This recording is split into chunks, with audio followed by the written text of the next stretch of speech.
Well, hello. Well, shit. I'm not gonna edit this. It's gonna be one of those original rant videos I guess I'm doing. Well, yeah, welcome back. As you can see, yeah, you can notice obviously the big difference with the hair. Like, yeah, it's shit and grew. I'm proud of my hair. Love my hair. Love my extensions. Love my crown. I had a mane, but I had to shave because I wanted to. So yeah, I didn't have to. It was just a choice I made. This video, I guess, will be introducing the path and how this channel and how moving forward I will be organizing the channel. Like, it's going to really just be documenting my journey into becoming a software engineer. First off, this is going to be documenting my journey as a software engineer. I believe in affirmations. Not only affirmations, but incantations. After reading the book, The 4 Agreements, the first agreement is, the first agreement is be impeccable with your word. I could go in depth about it. The main part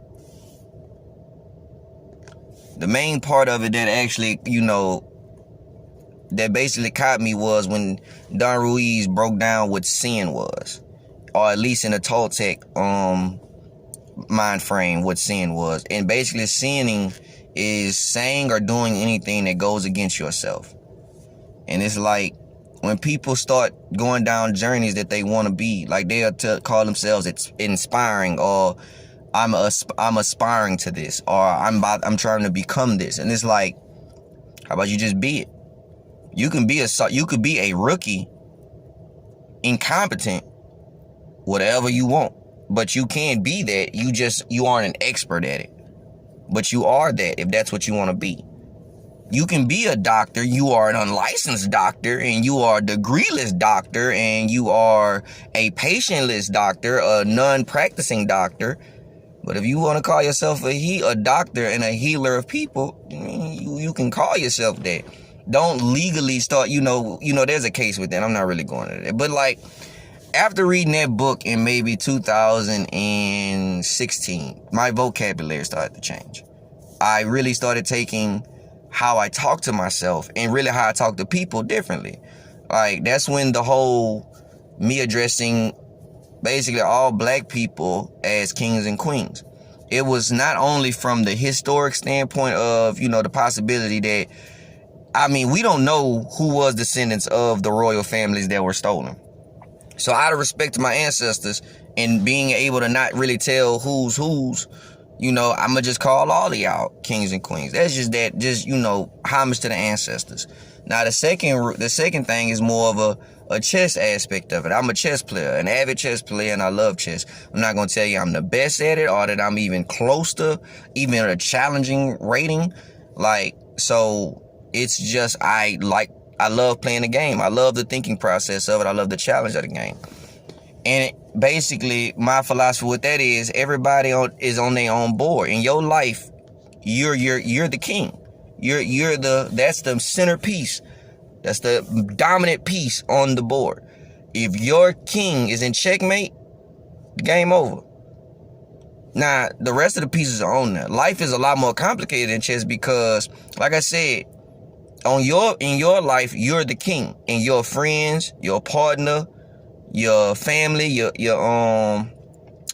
just your circle, your relationships. Those are your pieces.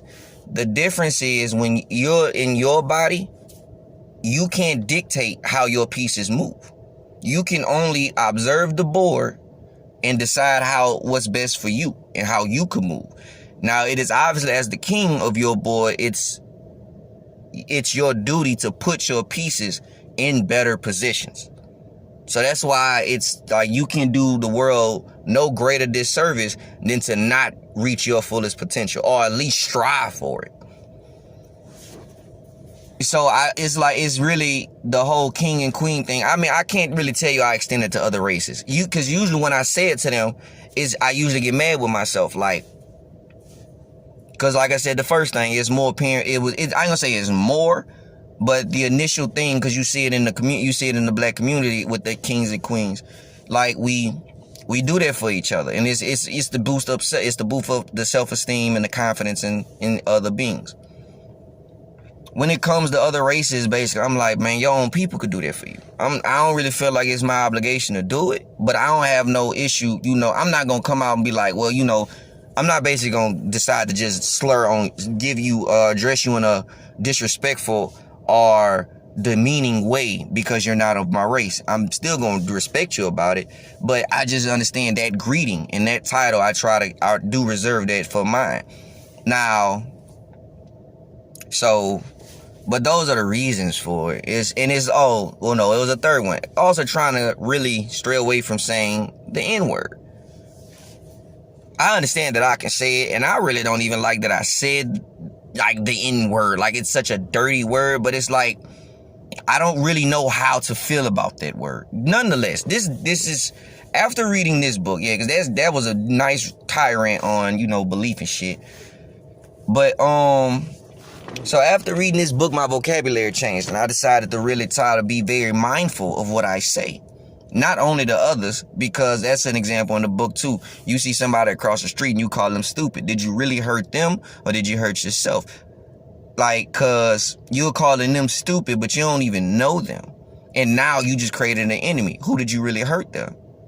You never know they might be, you see them walking, but you don't know exactly who that is. So did you not just hurt yourself? In that process, you might need that relationship later. You never know. So yeah, that was the main thing I really took from that. Like, that was the biggest law. And that was really, that was the one that really, I know left a real impression on me. Cause it's like the other three were, I ain't about to tell you out of the book. You go read it. It's a good book. Not really for everybody, but it is. It's a reason. Yeah, you'll find out it's a reason it's called the 4 agreements and not the 4 laws. So after reading it, I started really changing up my vocabulary. So that's why, instead of saying, that's why I went back and double take, like, this isn't going to be me documenting me becoming a software engineer. It's like, no, this is my chosen career path. I'm a software engineer. What do they do? A software engineer learns different software applications. Not only knows those languages and are proficient in the writing and speaking of them and creating them and developing them, but also can create their own language, incorporating not just these languages, are just completely making a new one. It's a area of computer science. And going forward, I really chose this career path not out of, oh man, this is my passion. And it was connected to a quote unquote passion. And like I explained probably in another video where I put the air quotes for the passion word. So it's like it was connected to art, because web design is like, maybe I say like a beginning stage. This is not the beginning stage of developing apps or anything. It's just, it's where I fell into it. And it's like, once I got into layout and CSS, and I seen all the creative aspects to it, that's what sparked my interest. And it's like and I'm in school for web design. So going to study on my own and look at stuff, I got into web development, which is like, not only dressing up the application in the websites to make it look pretty, but you're also now, you're learning how to actually create it. And you're learning how to, front end is, the creative side. Back end is the part that you see on the movies. Oh, that's a hacker and a coder. And like a web developer, a full stack developer does both of those. A software engineer can do both of those. Some can. I'm not going to say all can. If they can't do it, they at least understand it. So that is the journey. And like my journey, the documenting of this journey is going to be of, I don't know how I just worded that because it sounded completely horrible. I'm going to be documenting basically my competency level and like how much I will improve in this field. There's no guarantee that, we'll say basically the next time, a year later, that I will be. Yeah, that's not true. I can't even tell you that. I was about to say something just against how I am for the most part. You're just gonna basically see me I'm gonna come in and say, look, this is the schedule. This what I gotta do. This what I'm gonna do. Let's get to it. And I'm explaining what I'm doing. So not only can you learn, but I can learn as well. Like I believe in growth and development. And in the position right now in life, I'm not pleased at all. I've been aggravated and very frustrated for the last 2 days. And it's like, really, I'll go and say 4. Because the other 2 days was something totally unrelated. But overall, it's been a solid 4 days that I've been frustrated with just my position in general. So it's like, no, nothing changes until anger is involved. Like I believe I'm seeing the actual function of anger. Because when you angry, you don't even think about stuff. You just move and you make it. You try to make whatever, like you try to fix whatever's wrong. Like whatever, like if you gotta attack it physically, you go do it. If you feel like somebody disrespected you in a debate and it triggered you, you trying to figure out every point that dismantle their argument. You're doing things. Anger makes you move. And really, instead of trying to really take it out on anybody else, I'm just really attacking my goals and just hunting it. And like, because I've been great as far as self goes. Like, I meditate, I've been working out, my weight's down, I've been eating water. You know, I ain't gonna say I'm not materialistic, because, man, look. If you go look on Indeed right now, you look up a senior software engineer, and you see that pay, I want you to understand, a chain is gonna be around my neck. I'm gonna get jewelry. I'm gonna get some nice clothes. I'm gonna get different accessories. I'm gonna do that. So I'm not gonna tell you I'm not materialistic. It's really still me living out things that I wanted to do, that I've always wanted to do since my childhood. And once I've getting the opportunity, after solidifying a foundation for myself and my daughters, it's like, yo, you gotta learn to treat yourself, basically. You gotta learn when to give yourself concessions. You gotta learn when to rest. You gotta learn how to, like, I'm talking about using anger productively, but at the same time, you gotta understand how to not let anger consume you. Because that is something that I've also been struggling with for the last 2 days. Like, just getting angry and going on big, long rants for no reason in the car. Like, dog, you gotta stop that. Because you're still affirming these things into your life, on your board. And if you keep speaking on it like that, that's one step to making it manifest. And you got to work on that. Or you got to at least be mindful of it. So, you know. Yeah, I wanted to start this video and really wanted to just create this video just to start putting content up. So, in the last 24 hours, I have applied to over 100 remote jobs on Indeed with the one click. I ain't gonna flex y'all like I was sitting there constantly typing out the same thing. I don't like that. I feel like the job apps, the applications we have now for job searches is very adequate compared to how stuff used to be. Like, this, gotta go to the building and write out a piece of paper. Like, it's crazy. Like, you can now apply for a job in less than 3 minutes now, and it's like, man, that's very good. I haven't been on ZipRecruiter yet. Well, I'm on it and I've applied for jobs. I just didn't give it that much attention as I did Indeed. And it's like all 50 states though. If I qualified for I also, not software engineer positions, web development, because that's where my competence, that's where my level of intelligence in this field is at this moment. And I'm more just front end.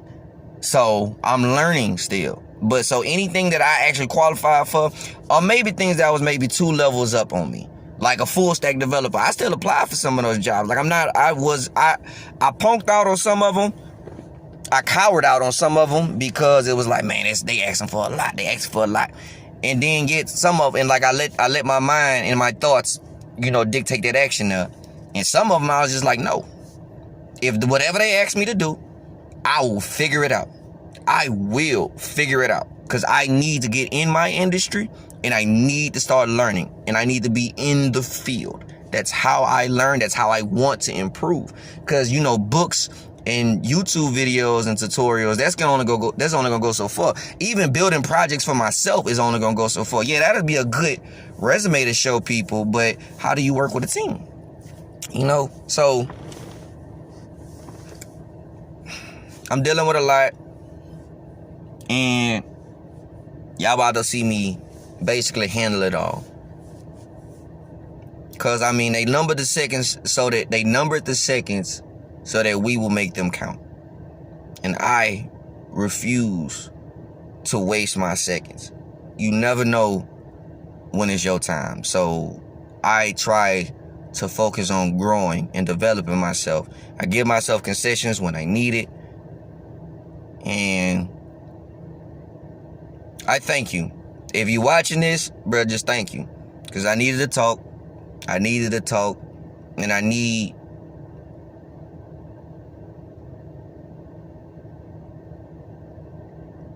don't know, I guess I needed myself to hear this. That it's